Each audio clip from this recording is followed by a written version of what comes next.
I'm here myself this morning with members of the few members of the Assembly Council to comply with the Supreme Court judgment.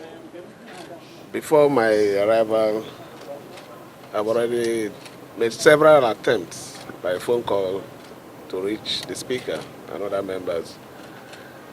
I also did a letter personally which was transmitted to the Honorable Speaker for this particular invitation.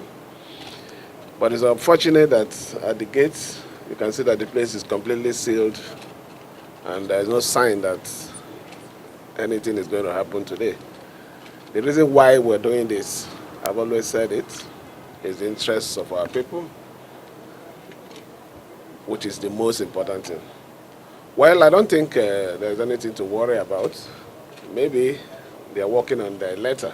I expect to hear from them maybe after this hour. Thank you. Thank you.